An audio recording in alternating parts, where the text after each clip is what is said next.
Hi friends, Shayla here. So today I'm here to kind of have a chat about manga collecting. Manga collecting. I did a video years ago about tips for collecting manga. And I listened to it again today and I'm like, I've been collecting for almost 5 years now. I should probably update my thoughts on this. So there are some good things said in that video, but I will probably repeat them here while also correcting other things. So it'll be linked in the corner if you're curious what I said years ago, but I think this one will be a better thought out video. So first up, I want to preface that you should never rush your manga collection. Never go into debt for your manga collection. Don't feel like you have to buy every brand new thing and just pace yourself with your collection. Manga is a very easy collection to get compulsive about because especially when you're dealing with a series that is long, say Yona of the Dawn, for example, it's 26 volumes deep. So if you're just starting Yona now, it's really easy to want to binge the whole thing in one sitting and to buy them all in one sitting. I would not recommend buying them all in one sitting because that right there is, if you're paying market price for it, it's basically $260. And that's a lot of money. So that's just an example of what your collection can end up costing you if you try to rush it. What I would recommend doing is, for most people, I would recommend buying no more than 3 volumes in a series at a time, unless said series is out of print. If a series is out of print and you find it for a good price, buy it. Buy it all. You can always resell it later if you don't end up liking the series. So, with that said, when it comes to newer releasing series, yes, I keep up with things, but that's my choice of how I spend my money. So, I don't expect everybody else to do that. I have expendable income at this point in my life, and some people are like, oh my gosh, I'm gonna go broke. I'm like, yeah, I'm gonna go broke too. There's a lot of titles. And 9 times out of 10, I do not pick up everything that is on those releases on my radars list every month because financially I can't afford it. So I don't, and I don't pressure myself to buy everything because it's a collection. It's better to save up and almost have that anticipation of waiting rather than just buying it and getting that instant gratification. I'm going to use an example for this. So I was eyeing the Nausicaa of the Valley of the Wind giant Viz Media box set for about 2 years before I actually bought it. When I bought it, it was a treat for myself for getting my first check from YouTube. That was one of the things that I bought to reward myself. So some of those bigger ticket things like box sets and things like that should not be bought lightly. You should save up and invest in them and make sure that, you're not going to have buying guilt later. Because that is something I have found myself doing, is buying an entire series and ending up having guilt buying feelings afterwards. Another example of this is Bunny Drop. I bought all 10 volumes of Bunny Drop. I was so excited. I loved the anime so much. I knew I was going to love the manga. Well, the anime stopped where it did for a reason. The latter half of Bunny Drop changed it into a very different kind of series than what I had signed up for. So with that said, I ended up really not enjoying that. I have a whole salty reaction blog about it if you want my full thoughts. But it's not a series I can recommend. And now I had spent, $100+ to pick it up, and a friend had gifted me a volume, so I might keep that volume just because it was a gift, but the rest of the series is going to go away. It's in my pile to get rid of.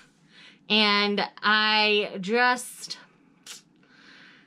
never want you to have buyer's remorse later, so that's kind of what I'm thinking is pace yourself. Don't buy more than 3 volumes at a time on a series, because 3 will get you a good taste. And then once you finish those 3, you can buy the next 3. It's a way to kind of pace yourself through a longer series.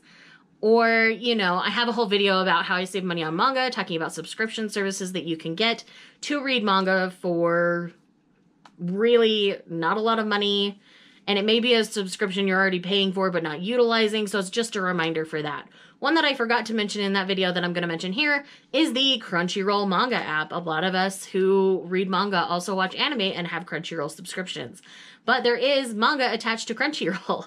So you just have to download the Crunchyroll Manga App on your phone, on your tablet, whatever. And they have a list of titles there for you to peruse through. And there might be one there that you've been on the fence about buying or investing in, and you have a chance to read it for a subscription you're already paying for. So that is an option for you. So make sure you scour their catalog. Another thing that I want to remind you about is space. A lot of people don't have the kind of space that I have for my collection. So manga does take up space. I mean, my Yona collection is 17 volumes deep right here. And then those, and that's just part of this shelf. So it does take up a lot of space and a lot of room. And you want to make sure that you're not overtaxing your space. So I would recommend into looking if you want to collect a digital series. Or if it's a series you're not as in love with, maybe pick it up digitally instead of physically, so that if you decide to drop it and the license goes away later for whatever reason, then you're not going to be heartbroken over it. If you know you love a series, invest in it physically. But if you aren't sure, or if it's only available digitally, don't be afraid to collect digitally. I have a pretty extensive digital manga collection myself right now, and it's growing all the time. I haven't bought much on there recently just because I've been more focused on my physical collection and some other things going on. But I do collect digitally, and I do love my digital collection. Some titles that I have on there are My Pink is Overflowing, My Boss's Kitten, and some others like that. A lot of josei titles are actually available through digital first, and I recommend looking into those if you want some adult romances. So I think the last thing I really want to talk about, this video has been kind of a ramble, I'm sorry. I was going to be more thought out, but it's all kind of coming out in word vomit. Hopefully it'll all make sense when it comes together. I am not afraid to cull my collection, and I think that's something a lot of collectors have a hard time with. So, like with Bunny Drop, a lot of people, even though they didn't like it, would still keep it on their shelf because it's an aesthetically pleasing series to look at on a shelf. But me, I would just be angry looking at it. So don't be afraid to cull your collection. Like, if you know you're not going to read a series again, go ahead and send it to a public library, send it to a friend, sell it at a used bookstore, sell it on eBay, send it on to someone who will give it the love that you won't. Like, almost everything on my shelf at this point, I know I want to read again, which is why it's on my shelf. Outside of that, like, I'm not afraid to get rid of things that I know I won't read again, or I know that my husband wouldn't want to read, because, you know, what's the point? If I don't think I'm going to read it again, why would I invest my money in it? I do that with my books too. So this is just a general collecting piece of advice, is if you don't think you're going to read it again, get rid of it. Send it on to someone who will give it the love it needs. And I do have a whole video, as I said in the corner, about how to save money on manga. So you can definitely check that out for ways to save money on your collection. But the biggest piece of advice I have is just to be patient. Do it slowly. My collection didn't happen overnight. I did this over 4 years of, almost 5 years of hard work, of money, of financial investment. My collection is expensive, guys, and I'm not going to say it's not. There's a lot. I mean, I'm at 1,000 volumes of manga plus at this point. And most people won't get there as fast as I did. Most people, it will take them a lot longer than almost 5 years to do that.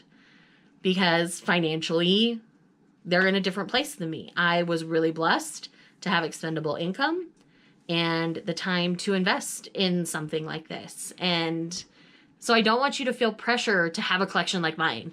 You can just have one shelf of beautiful manga that you are madly in love with, and that is your collection, and there is absolutely nothing wrong with it. Size of collection does not mean anything. And I know that's something that in our online space seems weird, because most of us once or twice a year are filming our big collections. But do not feel pressure to have a collection like mine. Most people won't ever have a collection like mine. And that's fine. There's nothing wrong with a small collection as long as it's things you love and that you'll read over and over and over again. I worry that with our online space, people think they have to have a collection like this. And I want to remind you that you don't. Not everybody is going to want a big collection, a big physical collection like I do. I mean, I have some friends who love their digital manga and prefer to collect it digitally as opposed to physically because they don't have the space to have 3 giant shelves dedicated only to manga and have them full to the brim while lining the top of the shelves. Like, that is not most people. And if you have the space for a big collection, go for it if that's what you want. But don't feel pressure to make room for a big collection if that is not what you want. Your collection is yours. And I think that's the biggest thing I hope you take away from this, is your collection is yours and take your time. Though after years of collecting, those are the things that I would recommend to people is remember that your collection is your own. Don't make your collection look like anybody else's unless you want to. And don't go into debt for your collection and pace yourself and just be patient. Take your time with it. Because honestly, my journey collecting manga has been amazing. I have loved the journey. And yes, I have had series that I have tried and initially loved, but lost interest in and have dropped and gotten rid of. And I don't feel bad about getting rid of that. But I'm also the kind of person who isn't going to keep something that isn't going to keep its value to me. So with that said, this has been my ramble about manga collecting. I hope you got something useful out of this, and hopefully I'm able to edit it in a way that makes a little bit more sense than the way I filmed it.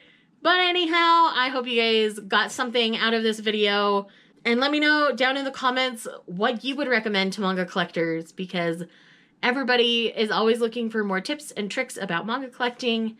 So again, do that, and make sure you check the cards for any videos that I mentioned and for any other resources that you may enjoy. So thanks again for watching. I'll see you in the next one.